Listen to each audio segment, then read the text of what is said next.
Hey, Josh. I'll start out with one I'm sure you're eager to talk about, maybe. But I asked Mark about this on Monday. The pass rush just never seemed like it really got going for you, at least when you look at the numbers and things. And was that, um, and what do you attribute that to? And maybe here in the short term, how do you get that sorted out going into this game? And maybe kind of looking ahead a little bit long term, where do you see that going? Yeah, obviously that was probably one of our weak spots this year. Obviously, one of the things that we did not do nearly well enough. Um, you know, in terms of the short term, the big thing that we have to do is we have to continue to focus on the details. Because, and I think Coach maybe had mentioned it, is that, everybody, sometimes it's, hey, do we need to be, cleaner in our stunts? Was the pattern right? Could I be more aggressive? Could the coverage stick a little bit longer? There's a lot of things that go into it. And I know I've talked this year about. There's been several times. I feel bad a little bit for Phil, is that Phil could have had, 3 or 4 this year where he's hitting the quarterback as the ball's come. But if we had just been a little bit cleaner in our coverage and that QB had to hold that ball, he's got one. So, but on the whole, it's not anywhere close to what we expect. What our what my demand is here, and that's going to be an area of focus. Can we get it fixed in one game? I don't know if that's the case, but long term, we've got to find a guy that can be an elite rusher, and what we also have to find is some continuity, among those rushers. Where I thought we were really good last year, with Calvin, was all 4 rushers were really good and tied in together, and so Calvin's internal pressure, made our outside rushers better. Our outside rushers helped, get Calvin the numbers that he got. So we've got to work together better in that regard, and we'll continue to evaluate that going forward. Nick.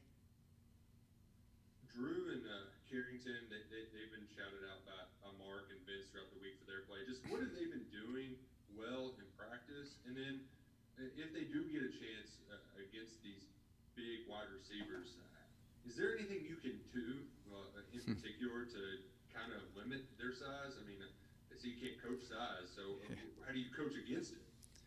Well, that's right. First of all, you can't. I mean, if you're 6'3" or 6'4", that's a sort of a God-given talent, and but what you can do is you can play with great eye discipline. You can affect the route early. You can play through the hands. If you're behind it, if you're in good body position. What this is going to come down to is we're going to have guys compete. When that ball's up there, and they do a great job of going up and high pointing that ball, and Hawkman does a great job of throwing a nice catchable deep ball. But we're going to have to go compete for those balls. And, hopefully we can come down with 1 or 2, knock out a couple. But it's not a team that you just take that away. They've had that success in all 11 games that they've played, throwing those balls up. So we've got to do a good job, try to, mix up the coverage.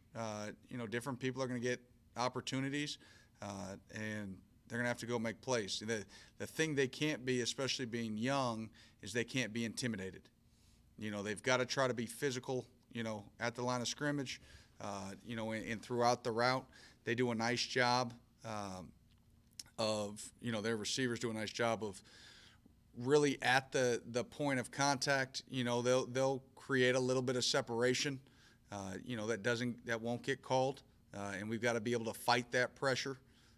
So it'll be a good challenge, and those are some of the things it's hard to rep in practice, because if you try to replicate it, with another player or within scout team, you risk injury having 2 players go up. So it's going to be one of those things that they're going to have to figure out on game day.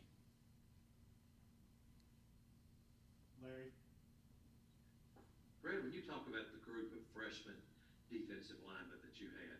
Can you talk a little about the progress you felt they made this year, what you still need going forward? And is there somebody in that group that could be that elite pass rusher going forward you're looking for? Well, we'll see. I don't know if in this true freshman group right now, if anybody jumps out, in terms of being an elite rusher.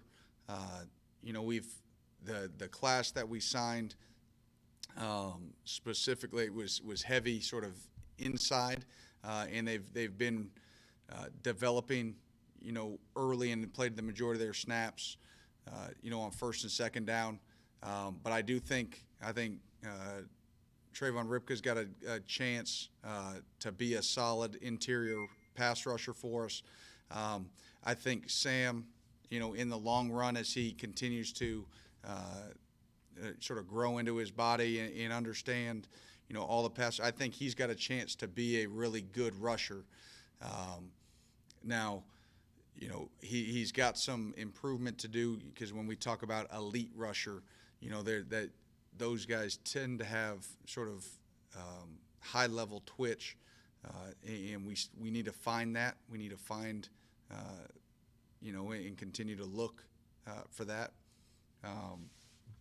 But I've been pleased with the freshmen as a whole, not just the front, but, from a linebacker standpoint with D'Eric. And then you think and you move on, to the young guys in the secondary, and we've talked about Carrington and Drew, and, really excited, about how Vito's progressing. And Joel Williams has really, I thought, over these last couple of weeks has made a big stride for us. Now, when you make a big stride as a freshman, it still makes you a sophomore. And so we've still got a ways to go to be to have guys that are, competing at the highest level that we need to succeed, both in a bowl game like this or, in the future within the SEC. So we've got some work to do, but having these extra bowl practices have been great for those young kids, and we're excited about the future. John Clay.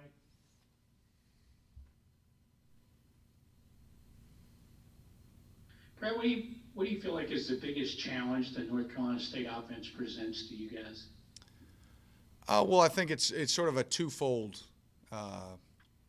deal. I think they're really a quality outside zone running team. They'll sprinkle in a little bit of a gap scheme, but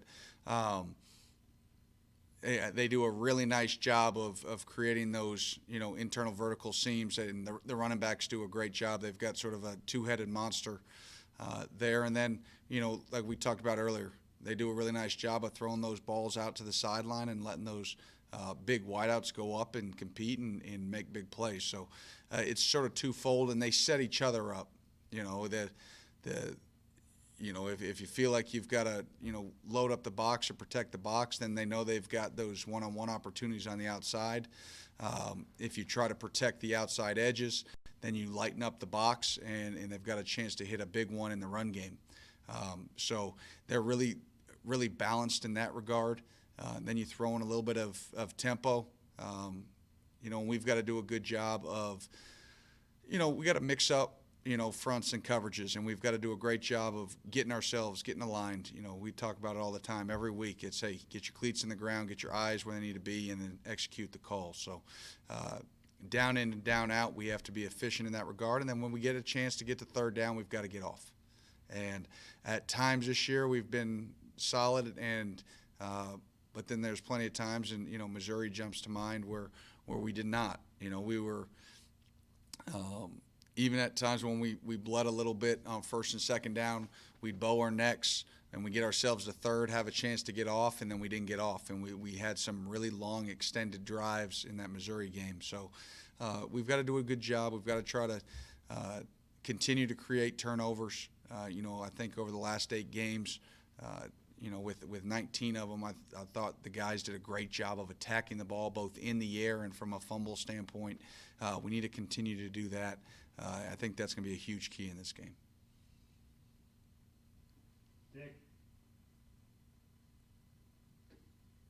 Hey, Brad, Hi. you referred to the Missouri game, and that was one of two or three where you had really a lot of trouble getting off the field on third down. When you went back and evaluated, was there any one thing in particular you could put your finger on as to why that was so challenging in those games?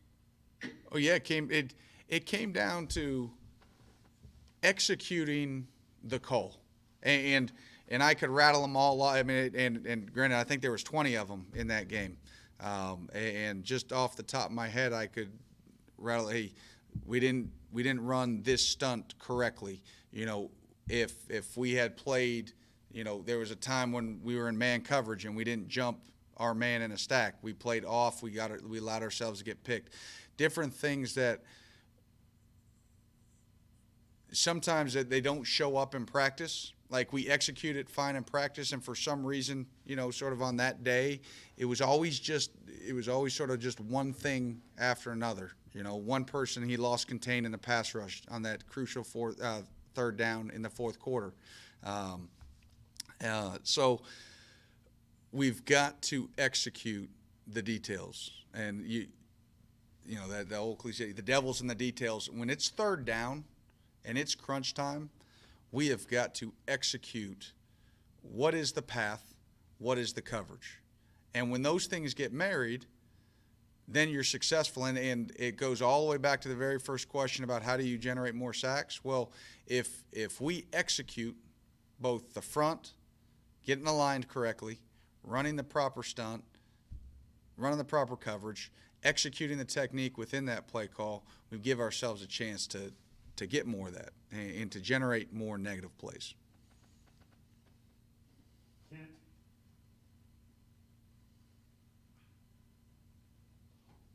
Brad, this may have been aligned a little bit with what you just said. The other day, Mark said, you know, defensively this season at times, he didn't think the defense was as focused mentally as they needed to be. As a coach, can you see that before the game, or was it almost during when you see some of the mistakes that have taken place? You know what? I think you can get a pulse in pregame. It's funny. I was talking. That might have been Coach Summerall, and we've all been around where you feel like you had the worst week of practice and you come out and you play the best game of defense you've ever played. There's been weeks where you feel like you've had the best practice, 4 practices you've ever had, and you go out and you play terrible. So sometimes it's a little bit hard to judge, especially when you're dealing with 18 to 22-year-olds. But you can get a pretty good feel of where they are in pregame. And then obviously as the game's going, you can see it in their faces. You can see it in sort of their reactions on the sideline. It's one of the reasons that I like being a coordinator on the sideline, because I think you need to read their reaction as much as anything else. Sometimes the best play call isn't the best play call I drew up on the whiteboard because it matches the best route. The best play call is what they feel confident in. And, you know, that's a challenge for me to continue to find, because every group's different. Last year's defense it was more comfortable in 4-man rush and coverage. You know, another years maybe, hey, we're going to play more man. One's going to be more zone. So it's about finding what those guys do well. And, you know, I think having some injuries, that's part of football. You know, having to deal with, you know, some guys being in and out, that's part of it. And, you know, when you can find a continuity of group, you know, in that same group, then it makes it a little bit easier to figure out, all right, this is what they will be confident in. But I do think that you can sense that. But again, it does require focus, and it requires it not for 1 quarter, 2 quarters, 3 quarters. It's 4 quarters. And the one thing I think we need to be better specifically is in the second half. I think last year we were a better second half defense last year than we were this year. I think we've played solid in the first half.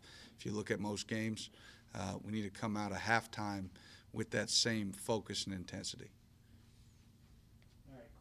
here, so we've got a couple more. Chris Leach, Derek, and then Jeff Drummond, and then we'll get Quentin on. So Chris, go ahead. Hey, Brad. Obviously, you're all Hey. coming offensive coordinators coming from the NFL, and since you were coaching in the NFL prior to coming to Kentucky, I was just wondering if you've given him any advice on making that transition from pros to college. You know, Liam's a little bit like me. Liam coached in college before he went to the NFL. So him coming back to college, it's not like he's never coached at this level.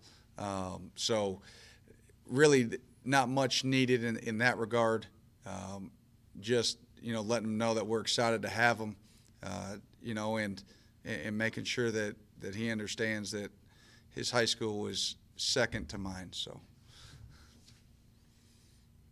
David.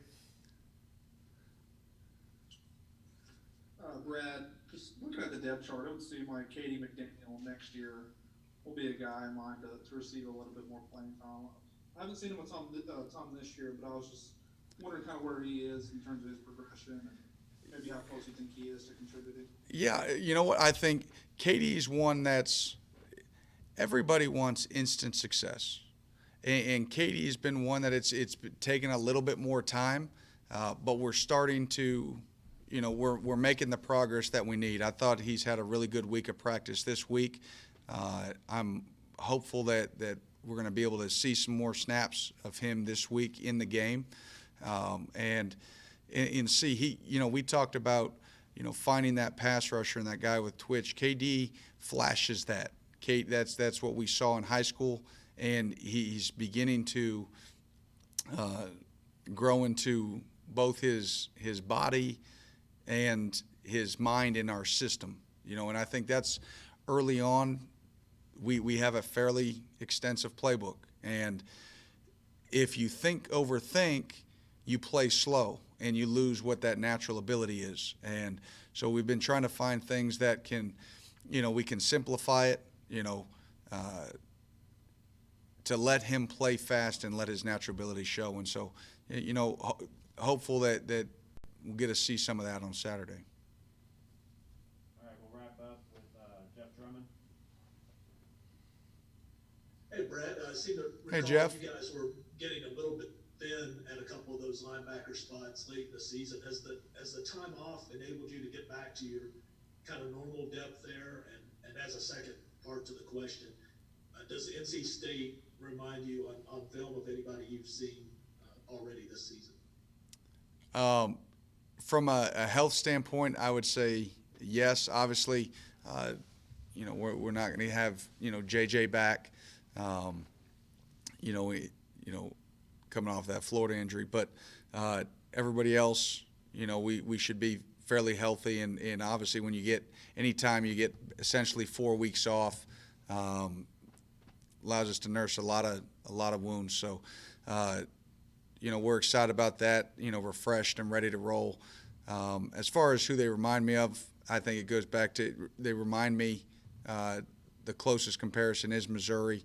With that ability to run the outside zone with a little bit of gap scheme mixed in, and then, pushing the ball downfield is a little bit different how the two teams do it.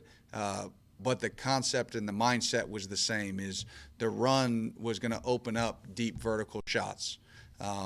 Missouri did it a little bit more through eye violations and, a little bit more gadget. NC State a little bit more straight up, going to go run some verticals and give their guys a chance to go make a play down the field. All right, I appreciate it. We'll have Q on just